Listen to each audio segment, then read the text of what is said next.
Hello and welcome to the July 2012 online edition of Kula Yoga Shala's teacher feature. This month we are sitting down with Monica Fiaschi, who is our teacher on Sunday nights at 7 p.m.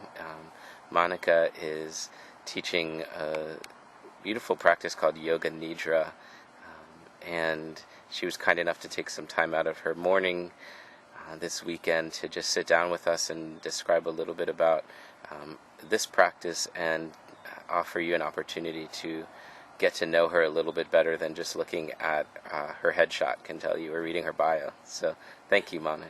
Thank you, Scott. Yeah. When Mary said that I was going to be this month's featured teacher, I swear I thought she said for the creature feature, and I thought that was totally appropriate. So I'm glad to be able to take a couple of minutes and talk to you guys.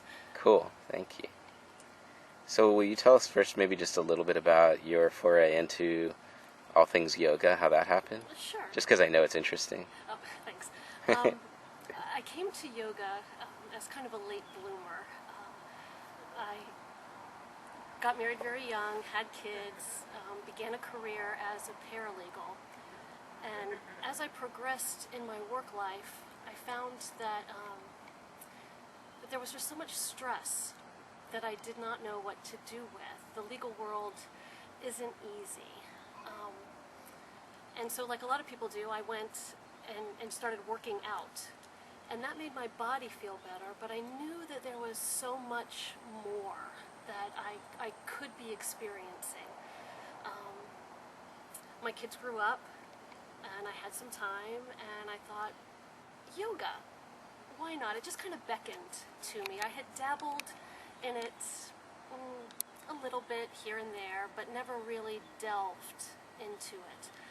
So I walked into a yoga studio and was blessed to have a wonderful teacher teaching that day, and with my very first breath I realized, wow, this is it. I think this is the answer to what I've been looking for, because the yogic path not only works your body, but it also includes your mind, your emotions, and your spirit. And those last three were what had been missing in my workout routine. So as I progressed, fell a little bit more in love with yoga every day and the myriad paths that yoga has to offer. There's so much out there that you can experience. So how did that translate into taking that step to, I want to be a teacher? I love to learn, and I love to be taught. And I always thought that I had that in me to be able to teach. And so I put off a couple of times taking the teacher training, thinking, I'm not really ready. Oh, I've only been practicing yoga for real for a little bit of time. It's I'd be a fool to try to teach it. But I realized that there was so much that I wanted other people to know about yoga. People would ask me all the time, what's your secret? How can you stay so calm? And yoga was always my answer, but yoga was always my answer in a very awkward way. I likened it to being like a 12-year-old with my first crush, not being able to get the words exactly out right to make it understandable for everybody. And so I thought that the yoga teacher training would give my voice a way out, so that what I had to share could come out and reach others in a way that they could grasp. That's amazing. Thanks. And is it working? I think so. Of course, I am a baby teacher, but I find now I love to talk about yoga, and I love to teach yoga. And to me, one of the greatest blessings and of teaching is being able to hold the space in the class for others to find their way to their most authentic self. The way when I first was beginning to take yoga classes, my teacher held my space for me to explore all the different ways so I could find how I could get there. Yeah, that's awesome. And can you tell us a little bit about what yoga nidra is all about, and what people can just anticipate in coming on a Sunday evening? Sure. Yoga nidra is an ancient yoga practice that takes you to a very, very deeply relaxed state, but also a very, very aware state. It sounds like a contradiction in terms. I liken yoga nidra to falling awake. Your experience, you don't really do anything in yoga nidra but lay there. It's a guided meditation. You rotate your awareness throughout your body, bring your consciousness to different parts of your body. Then there's some mental imagery, there's a little bit of breath work, but it accesses your very deep subconscious levels.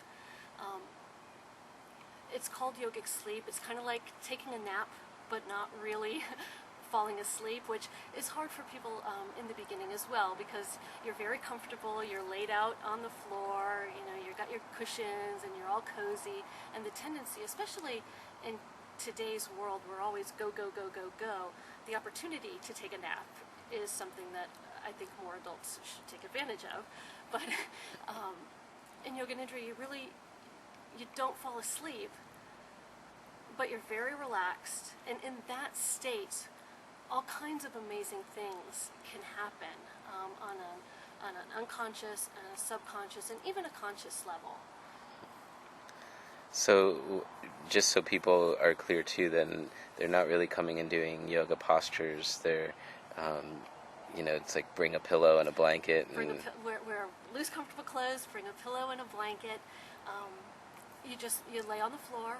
It's like shavasana. In shavasana, yeah. And the experience is you get a taste of it in shavasana, just a teeny taste of yoga nidra in shavasana. And to me, shavasana never lasts long enough because I just get into it and it's time to get out of it. Yoga nidra gives you an opportunity to lay there for an hour. I talk the whole time. I just talk you through it. You follow the instructions as best you can and just enjoy your experience however it manifests for you. Shavasana on steroids. Exactly. Is that the name of our Shavasana clip? Zilla. That sounds amazing. Very healing practice, and I like that it's on a Sunday evening too, because I don't know, to me it feels like, getting ready to head into the work week, and growing up, and I guess even as adults, sometimes we get that Sunday night feeling. Right. The Sunday night feeling. So what better way to counteract that than to go into just a deep state of relaxation and calm, so you bring that quality of being into your work week. And I think the more you do it, the more you're able to access that relaxation throughout your week. Yeah. I think Sunday night's a perfect time for it. Like you said, you get into that Sunday night mode. 7 o'clock comes around, you're ready to start thinking about Monday. You're already in work mode. Yeah. And I think that just setting that aside for just another hour to come and treat yourself to the yoga nidra practice, I think that's a beautiful way to love yourself. And of course, I believe that loving yourself is the most beautiful thing. Thank you so much, Monica. Thank you. Namaste.